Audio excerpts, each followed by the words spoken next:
In the year 1977, two machines left Earth carrying a message no living being would ever hear answered. They were built to last 4 years.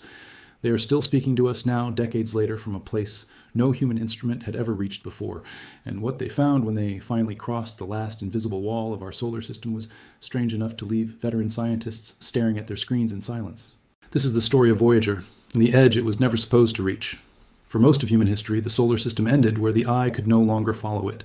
Saturn's rings were the outer boundary of imagination, a golden limit beyond which there was only darkness and guesswork. Nobody knew what surrounded the sun's family of planets, whether space simply faded into more space, or whether there was a true boundary, a place where the sun's influence finally gave way to the vast ocean of the galaxy itself. The only way to know was to send something out there, something that could survive the cold, the radiation, and the decades of silence, and report back before it, too, went quiet forever. That something was a pair of nearly identical spacecraft, each about the size of a small car, each carrying a suite of cameras and instruments, and each powered not by solar panels, which would have been useless so far from the sun, but by the slow decay of plutonium inside a radioisotope generator. Voyager 2 launched first in August of 1977. Voyager 1 followed weeks later on a faster trajectory that would eventually put it ahead. Their timing was not an accident.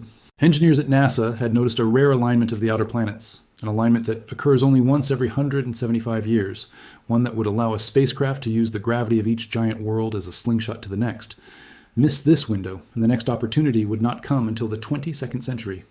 This was the Grand Tour, and it would take the two Voyagers past Jupiter, Saturn, and in Voyager 2's case, Uranus and Neptune as well, worlds no spacecraft had ever visited. What the Voyagers found at those planets rewrote textbooks before either craft had gone anywhere near the edge of anything. At Jupiter, cameras captured active volcanoes erupting on the moon Io, the first confirmed volcanic activity anywhere in the solar system beyond Earth. At Saturn, the rings turned out to be far more intricate than anyone expected, laced with braided structures and mysterious spoke-like features that seemed to defy simple physics. At Uranus, Voyager 2 found a planet tilted almost completely on its side, its magnetic field skewed at a bizarre angle to its axis of rotation. At Neptune, the spacecraft discovered supersonic winds and a dark storm the size of Earth, later nicknamed the Great Dark Spot. Each flyby was a triumph. Each one also brought the spacecraft closer to the true, unscripted mission that awaited it, a mission nobody had originally planned for, because nobody was certain it would even work. After Neptune, Voyager 2 had exhausted its list of planetary targets. Voyager 1 had already left the plane of the planets years earlier, after its own encounter with Saturn's moon Titan.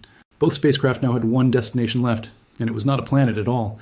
It was the edge of the sun's domain, a region so far away that light itself would take more than a day to cross it, a region where the solar wind, that constant stream of charged particles blowing outward from the sun, would finally lose its battle against the pressure of interstellar space. Nobody had ever measured this boundary directly.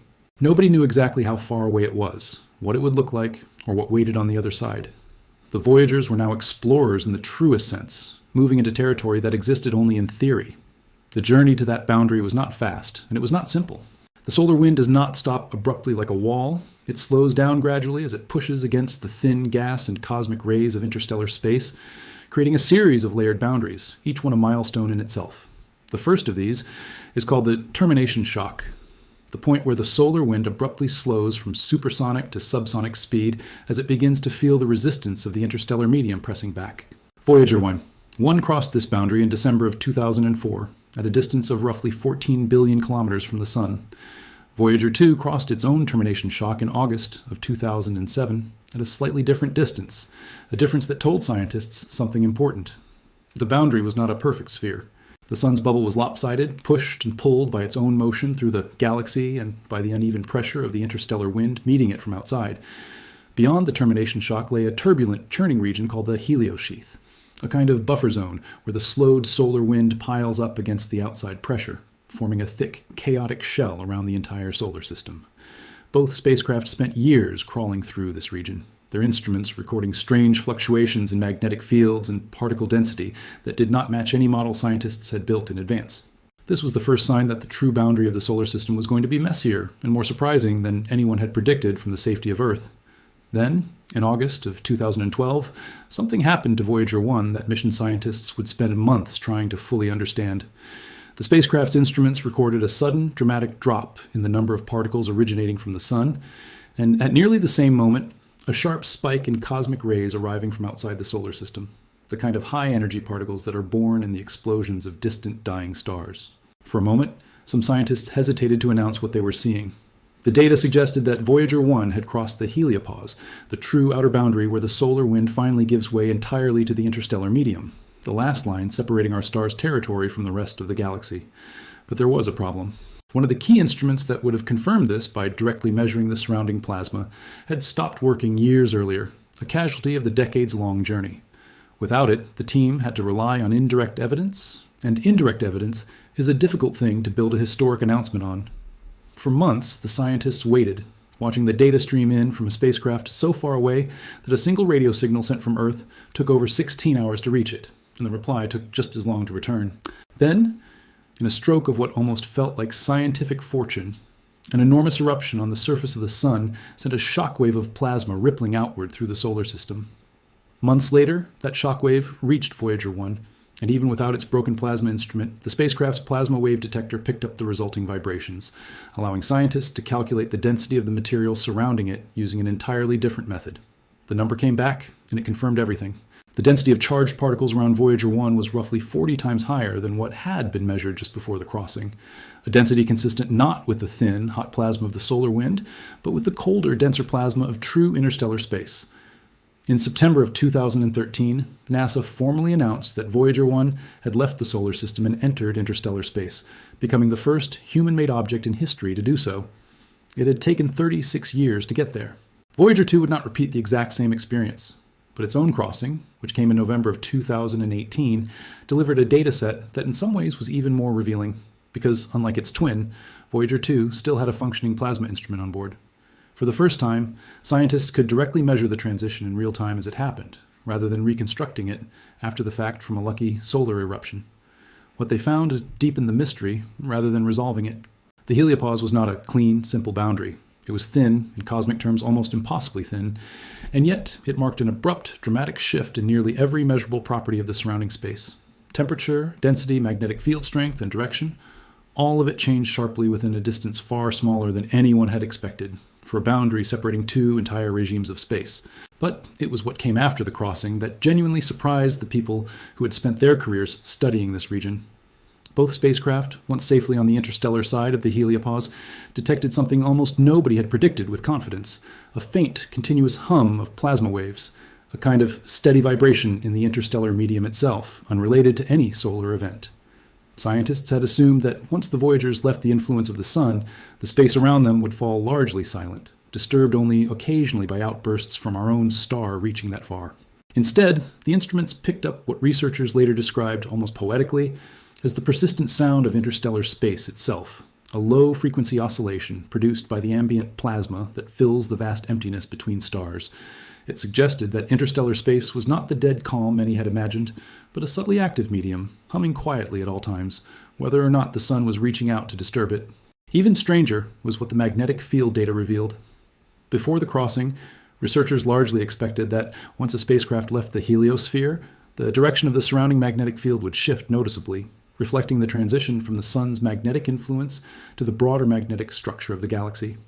Instead, the magnetic field direction outside the heliopause turned out to be remarkably similar in orientation to the field inside it, a coincidence, or perhaps not a coincidence at all, that some scientists interpreted as evidence that the heliosphere and the surrounding interstellar magnetic field are more closely connected, more tightly coupled, than the old models assumed.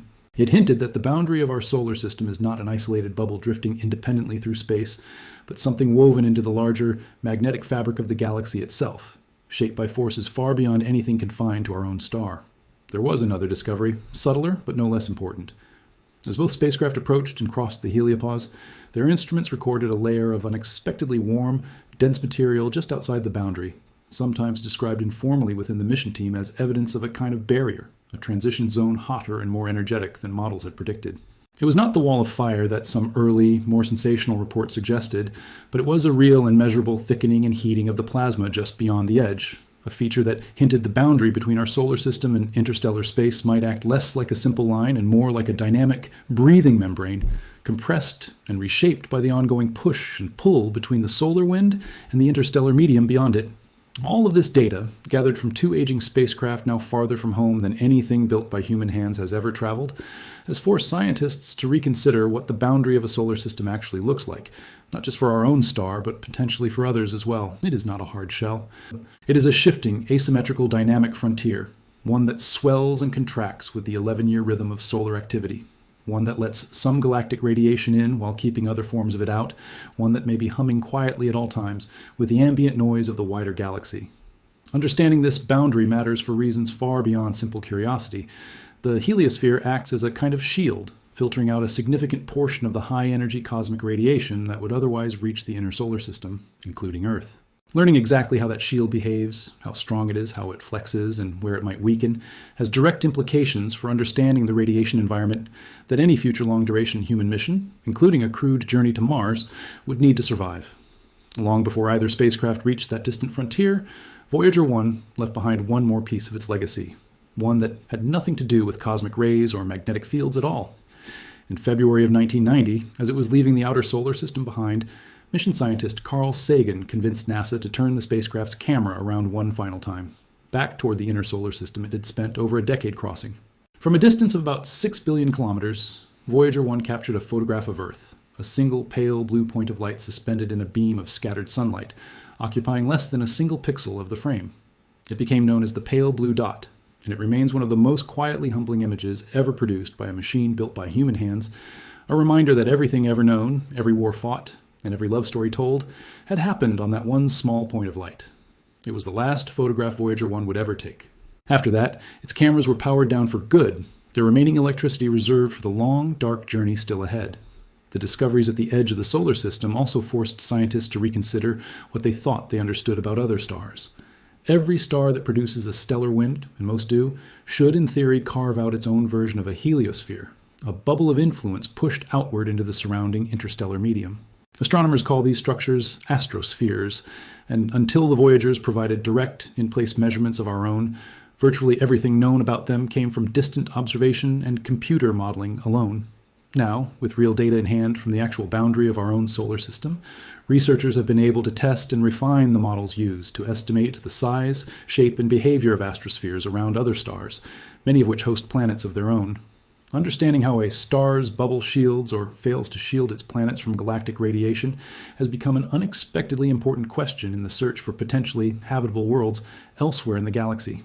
And it was two aging spacecraft, launched in the 1970s with a fraction of the technology found in a modern calculator, that provided the first real ground truth for those calculations. Today, both Voyagers continue to transmit data back to Earth, though their voices are growing fainter with every passing year. Each spacecraft carries a radioisotope thermoelectric generator that produces a small, steadily declining amount of electrical power, losing roughly 4 watts of capacity annually as its plutonium fuel decays. Mission engineers back on Earth have had to make increasingly difficult choices, shutting down instrument after instrument, heater after heater, to conserve what little power remains for the equipment still capable of returning meaningful scientific data. Cameras were switched off decades ago, their usefulness gone once the spacecraft left the light of the outer planets behind. One by one, other instruments have followed, sacrificed so that the spacecraft can keep speaking for a little longer. Current projections suggest that by sometime around the year 2025, both Voyagers may no longer have enough power to operate even a single scientific instrument, though the spacecraft themselves and the radio transmitters that let them talk to Earth may continue functioning for some years beyond that. Silent travelers, still capable of a signal, even after they have nothing left to report. Communicating with them at all is itself a small miracle of engineering and patience. Voyager 1, the more distant of the two, is now more than 24 billion kilometers from Earth, so far away that a radio signal traveling at the speed of light takes well over 22 hours to make the one-way trip. A simple question and answer exchange between mission control and the spacecraft can take nearly 2 full days from the moment a command is sent to the moment its result is confirmed back on Earth. The spacecraft are tracked using NASA's Deep Space Network, an array of enormous dish antennas positioned around the globe specifically so that at least one of them is always facing the right direction as the Earth rotates beneath the sky. Even with this network, the signal Voyager 1 sends home is now so faint, spread so thin across billions of kilometers of empty space, that by the time it reaches one of those dishes, its power is measured in a tiny fraction of a billionth of a watt, a whisper carried across the void by a spacecraft that has been talking to us for nearly half a century. Both Voyagers still carry the golden record, a phonograph disc bolted to each spacecraft's exterior, engraved with instructions on how to play it, containing greetings in dozens of human languages, recordings of natural sounds from Earth, and a curated selection of music intended to represent something of what it means to be human, just in case someday something or someone out there finds it. It was included not because anyone expected it to be found soon, or perhaps ever, but because the people who built these spacecraft understood that they were sending more than instruments into the dark. They were sending a message, a record that human beings had once looked outward, had once tried to understand the edge of their own small corner of the galaxy, and had built something capable of carrying that curiosity farther than anyone before them ever had.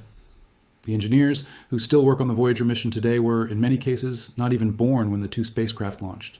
They have inherited a machine built by a generation of scientists using slide rules and hand-drawn schematics, and they now operate it using software patched and repatched across 5 decades of changing technology, sending commands written in a programming language that predates almost every computer system in use anywhere else on Earth today. Every command sent to either spacecraft has to be checked and rechecked against power budgets measured in fractions of a watt, because there's no room for error this far from home. No way to send a repair crew, no way to do anything but calculate carefully and hope the numbers hold. In 2023, engineers noticed that Voyager 1 had begun transmitting a stream of garbled, meaningless data, the result of a corrupted chip in one of its onboard computers, a fault that could easily have ended the mission for good. Working across a communication delay of nearly 2 full days per exchange, the team eventually found a way to reroute the affected code into a different, still-functioning section of memory, coaxing coherent signals out of a computer system older than most of the people trying to fix it.